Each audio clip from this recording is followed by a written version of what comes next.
Black Monday has struck, markets are crashing, economies are trembling, and India is staring at a 13,000-point stock market bloodbath over just 6 months. But here's the real shocker. This isn't just about global chaos. This is about India's own failures, failed policies, a crumbling startup dream, and a government that's too busy blaming history to fix the future. While China builds AI and electric cars, we are stuck making betting apps and begging for FDI in Dubai. The question isn't why the market crashed, it's why we didn't see this coming. In a hard-hitting video released on 8 April 2025, Akash Banerjee of the Deshbhakt YouTube channel dissects the tumultuous state of the Indian economy amidst a global financial storm. Titled with his signature blend of satire and critique, Banerjee's commentary centers on the recent Black Monday stock market crash, a staggering 3,000-point drop in a single day, with a partial recovery leaving markets 2,200 points down by close. This event, he argues, is not an isolated incident but a symptom of deeper systemic failures in India's economic strategy, juxtaposed against China's calculated rise as a global powerhouse. Through sharp analysis and biting sarcasm, Banerjee unpacks the tariff wars, India's startup ecosystem, and the government's policy missteps, delivering a wake-up call to a nation at a crossroads. Banerjee begins by setting the stage with the global economic chaos triggered by a tariff world war. The United States, under a presumed Trump-led administration, faces retaliatory tariffs from China, 34%, and Europe, signaling a breakdown of free trade norms. India, caught in the crossfire, attempts to appease the US to mitigate tariff impacts, but Banerjee asserts that no economy is immune to the fallout. He contrasts India's vulnerability with China's preparedness, noting that Beijing has spent years fortifying its economy, bolstering self-reliance in military, energy, and financial systems. China's bold 34% tariff on the US, he argues, reflects a confidence born of strategic planning, a stark contrast to India's reactive floundering. The stock market's Black Monday serves as Banerjee's entry point into a broader critique of India's economic performance. While the day's 2,200-point decline was severe, he points to a more alarming trend, a 13,000-point drop over the past 6 months. This, he insists, is not merely a byproduct of global turmoil, China, Russia, COVID, or Ukraine, but a self-inflicted wound. Banerjee lambasts the Indian government's decade-long obsession with political rhetoric over economic substance. Sometimes Babur, sometimes Aurangzeb, sometimes Nehru or the Gandhi family, he quips, mocking the tendency to blame historical figures rather than address contemporary challenges. He zeroes in on Union Minister Piyush Goyal's recent comparison of Indian and Chinese companies, a moment Banerjee deems a rare admission of bitter truth. Goyal's remarks, met with audience applause, underscored China's dominance in semiconductors, AI, and quantum computing, fields where India lags woefully behind.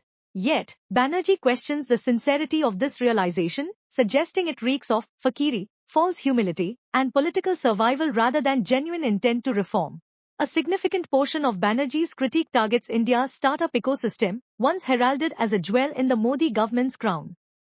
With 1.57 lakh registered startups, the narrative of India as a startup hub has been a point of pride. However, Banerjee exposes the hollowness of this claim. Of these, only about 1,000 are deep tech ventures, and none have achieved notable success.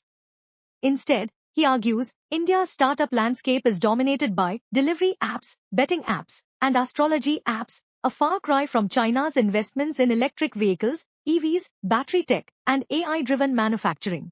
Banerjee invokes prominent voices from the startup community to bolster his case. Mohandas Pai, former Infosys CFO, warns against mocking private companies, while Ashneer Grover of Shark Tank India fame urges a shift in discourse from history to science. Adit Palicha of Zepto highlights his company's employment of 1.5 lakh people in just 3.5 years, and Anupam Mittal of Shadi.com laments the lack of an ecosystem to nurture deep tech. Yet, Banerjee notes, Goyal's response is to deflect blame onto the startup community itself, calling it a manufactured controversy by the opposition, a claim Banerjee dismisses as absurd given Congress's electoral irrelevance. The video's most damning comparison lies in the divergent paths of India and China. Banerjee paints China as a nation that has meticulously built its tech ecosystem, investing $1.4 trillion in the past decade and forgiving $361 billion in taxes and fees in 2024 alone to spur innovation. China's RD spending, nearing $500 billion in 2024, dwarfs India's $23 billion allocation. This, he argues, underpins China's advancements in EVs, robotics, and quantum computing, fields where India remains a spectator. In contrast, India's policies stifle innovation.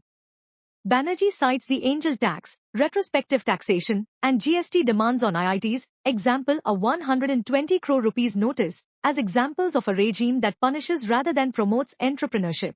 He ridicules the government's suggestion of a helpline to address startup woes as a 19th-century solution to a 21st-century problem, arguing that the real need is for a Babu-free economic zone, BFEZ, to eliminate bureaucratic red tape and corruption.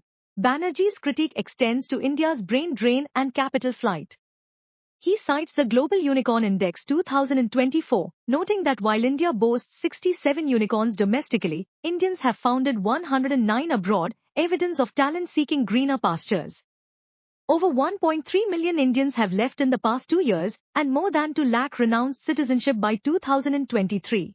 Meanwhile, India has become a major FDI contributor to Dubai, not itself, accounting for 21.5% of the Emirates' inflows. People are going abroad, money is going abroad, Banerjee laments, questioning why India fails to attract investment or retain its brightest minds. Underpinning these economic woes, Banerjee argues, is a culture of corruption and arbitrary governance. He references reports showing 66% of Indian businesses paying bribes for government services, placing India 96th on the Corruption Perception Index. From RTO peons amassing crores to High Court judges allegedly engaging in fraud, he paints a grim picture of systemic rot. Politically, you can be jailed for 5 years without trial, but corruption gets you out in 5 days, he says, challenging Goyal to take decisive action against corrupt officials as the government has against political dissenters. Banerjee concludes with a mix of hope and skepticism. He acknowledges the government's ability to resolve long-standing issues like the Ram Mandir dispute and Article 370, suggesting it could tackle economic challenges with similar resolve. Yet, he doubts its willingness, warning against the pitfalls of retribution politics and ego-driven governance. Study where China has succeeded, he urges, advocating for a focus on science, education, and employment over divisive historical narratives. Ultimately, Banerjee's video is both a scathing indictment and a desperate plea. India's startups, he argues, are its ticket to global relevance, but only if the government sheds its obsession with ideology and embraces accountability. Whether this critique sparks reform or fades into the noise of political posturing remains to be seen. For now, as the stock market reels and China surges ahead, Banerjee leaves his audience with a sobering question: will India rise, or will it settle for making food delivery and ice cream? So here's the brutal truth: the stock market will recover. But will India? We solved Ram Mandir. We scrapped Article 370. But can we fix an economy that's bleeding talent, capital, and innovation? China isn't just beating us, it's not even looking at us as competition. Unless we stop blaming Nehru, Aurangzeb, and manufactured controversies and start building real tech, real industries, and a corruption-free system, we'll keep making food delivery apps while the world moves on. The crash was a warning. The real question is, are we listening?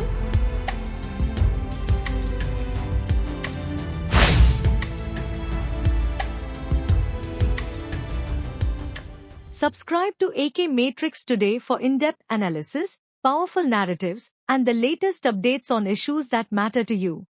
Hit that subscribe button now and join the movement.